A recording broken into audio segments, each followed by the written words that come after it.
Hay una verdad que llevo conmigo, una que me consume y me define.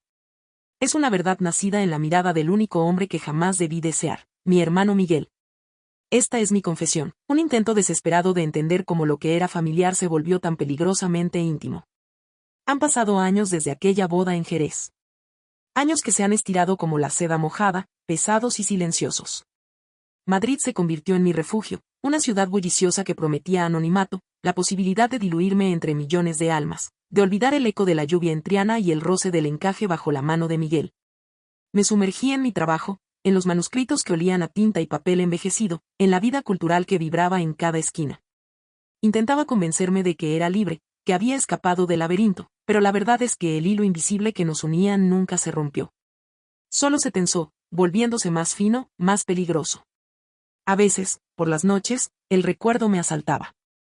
No eran imágenes completas, sino fragmentos, sensaciones, el calor de su aliento en mi cuello, el crujido de la seda de mi pijama, el aroma a salitre y azahar de aquella corrida de toros. Había momentos en que sentía su mirada, una presencia fantasmal que me erizaba la piel incluso a kilómetros de distancia. Era como si mi cuerpo, mi memoria, se hubieran convertido en un archivo viviente de cada roce, cada suspiro que habíamos compartido. Mis sábanas de algodón egipcio, suaves y frescas, no podían borrar la sensación de la seda lavanda deslizándose sobre mi piel, ni el lino de su camisa tensándose bajo mis dedos. La distancia física no había traído el olvido, sino una especie de melancolía persistente. Mis relaciones en Madrid eran superficiales, casi transparentes. Nadie se acercaba lo suficiente como para ver la marca, la cicatriz invisible que Miguel había dejado en mí. Era una marca de fuego, grabada a fuego lento. Este año, la Semana Santa de Sevilla nos reclamó. Mamá Elena, con su voz dulce pero firme, había insistido en que era hora de que los hermanos volviéramos a casa para celebrar la tradición, para sentir la pasión de las procesiones que tanto significaban para ella. Mi corazón se encogió al escuchar la invitación. Sabía que Miguel estaría allí. La vieja casa de Triana, con sus paredes testigos y sus secretos susurrados, nos esperaba. Llegué un día antes que él. La casa era la misma, un santuario de memorias. El aire seguía cargado con el aroma a cera y azahar que invadía las calles de Sevilla en esas fechas, pero también con la densidad de lo no dicho. Abrí mi maleta y saqué la ropa que había elegido cuidadosamente para esta visita.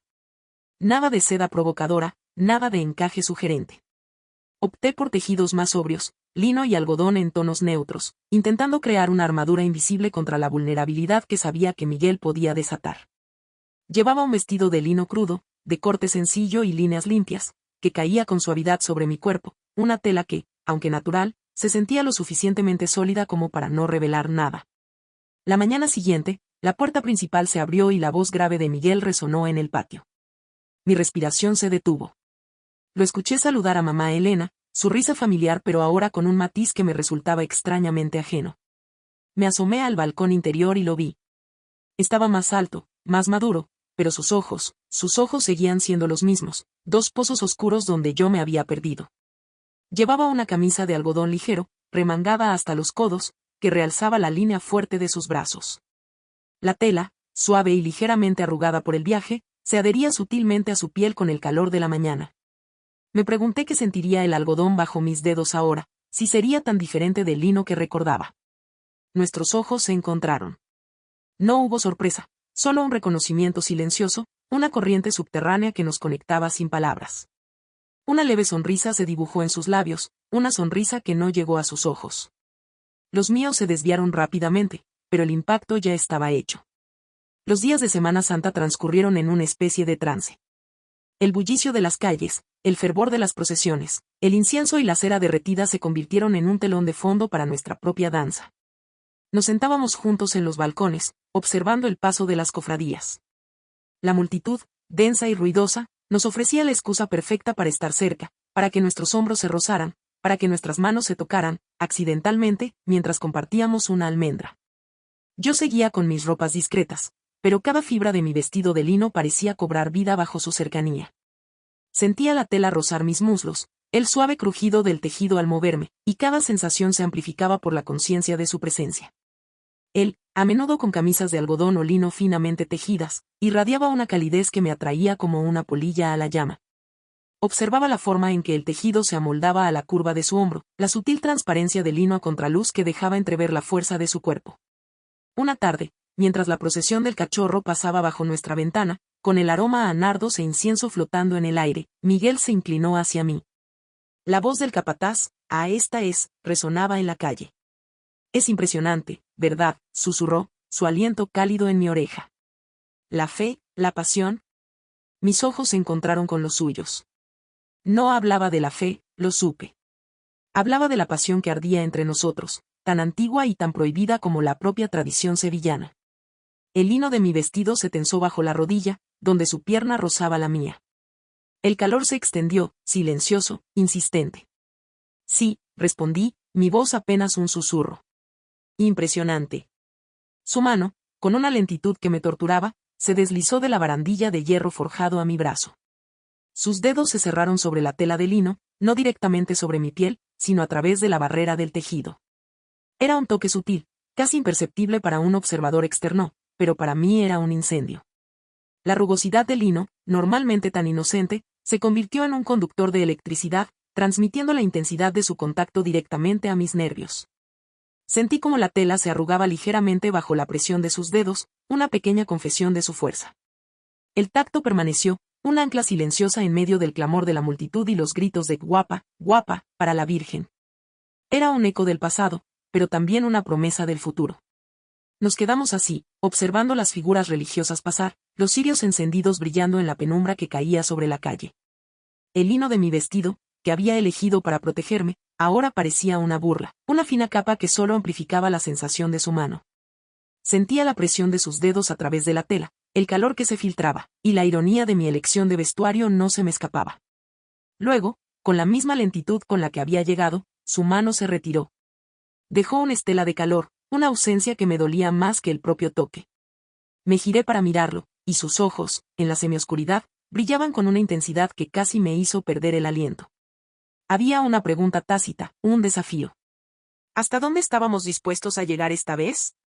La noche de Jueves Santo, la más solemne y emotiva de la Semana Santa, nos encontró de nuevo en el balcón.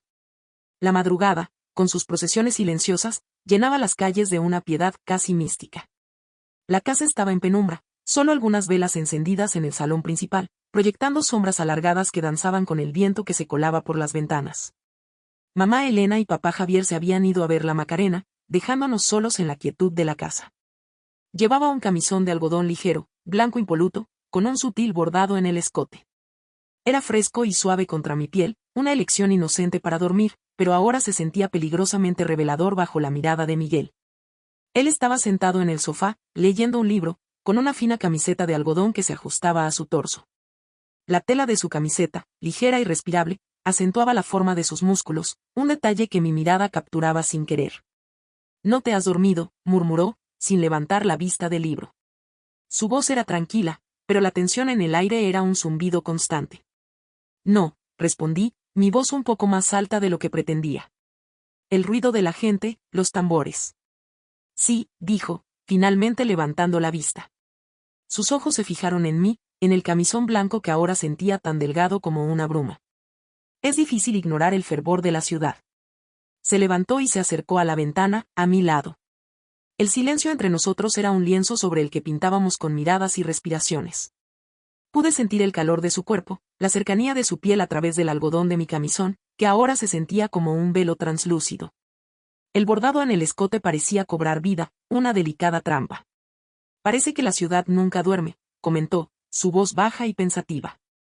«Algunas noches no hay descanso», susurré, mi mirada fija en la calle, pero mis sentidos completamente anclados en él. Su mano se movió, apenas 1 milímetro, y rozó el borde del bordado en mi hombro. La suavidad del algodón, la delicadeza del hilo, se combinaron con el toque de sus dedos. Fue una caricia tan ligera que apenas la sentí, pero la electricidad que transmitió fue inmensa. Era un toque que no pedía permiso, que simplemente era. Mi camisón, tan puro y blanco, se sentía ahora como un campo de batalla de sensaciones, cada fibra respondiendo a su cercanía. El aire se hizo denso con el aroma a incienso que entraba por la ventana y la fragancia limpia de su piel. La luna llena de la madrugada iluminó la habitación, bañándonos en una luz plateada que hacía que el blanco de mi camisón casi brillara. Miguel se inclinó, su aliento en mi cabello, y su voz, apenas un suspiro, llegó a mis oídos. Carmen. Y en ese instante,